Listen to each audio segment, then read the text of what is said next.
Hi, my name's Elaine Pottenger. I'm a nurse practitioner and I'm so happy to be here today on behalf of the Children's Brain Tumor Foundation. I'm going to talk about something that I love, which is food and also health, and how eating a healthy, nutritious meal and having a healthy, nutritious lifestyle can help us feel good, help us stay well, and to support a wonderful immune system.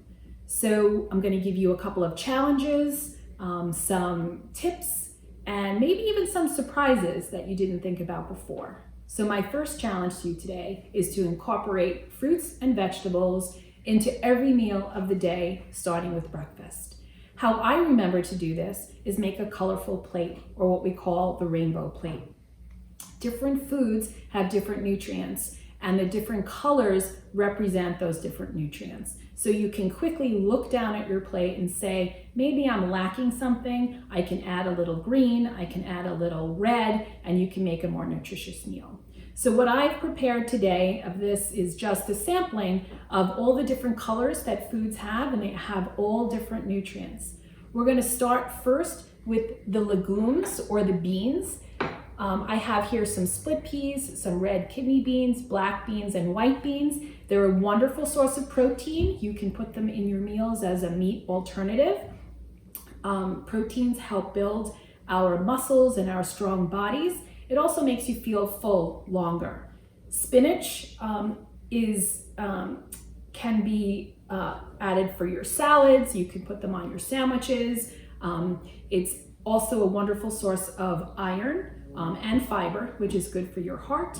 The secret is they can be flavorless in your smoothies. So if you wanted to add some nutrition to your smoothie, which is mostly fruit or some yogurt, you can add your spinach and it'll make it a beautiful green color, and it won't taste very different. Garlic is something that we use to flavor our foods, and it really is a superfood. It's an anti-inflammatory, which is great for our heart. It also helps to prevent bacterial infection. This happens a lot in our gut or gastrointestinal, so it's almost like a micro scrubber of your gut.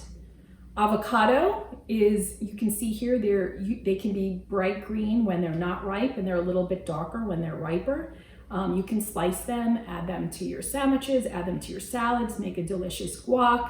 It's a wonderful source of the good fats that our body needs, that our heart needs. It's also good for your brain.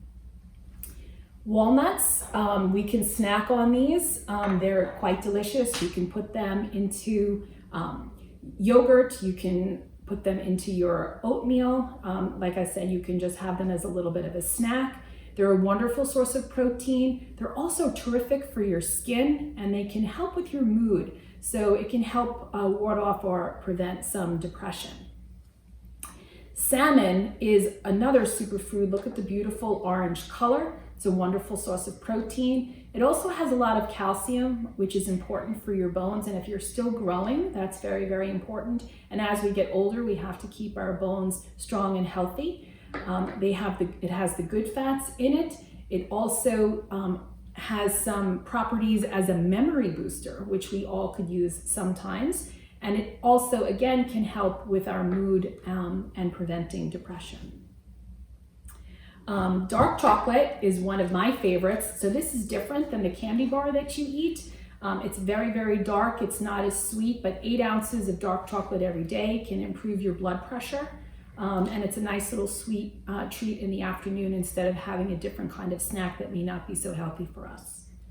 And the last food I'm going to talk about today, which might be a surprise to you, but lemons are one of our biggest powerhouses or superfoods, and they're high sources of vitamin C. They also have anti-inflammatory properties. They improve our cholesterol. They strengthen our bones. We can add them to our fish. We can put them in our water. You can slice it and put it in your tea. So that's a really healthy thing to add. So, which comes to my second challenge. And my second challenge is to eat more foods like this, more fresh foods and less processed foods. What do I mean by processed foods? Those are the foods that we usually get in a bag or we get them in a box. They can have multiple ingredients and they're just not as healthy for us as these wonderful fresh foods. And my last and final challenge for you today is to take what you've learned in this 5 minutes, bring them home to your family and friends so that they can live a happy and healthy lifestyle too. Thanks so much.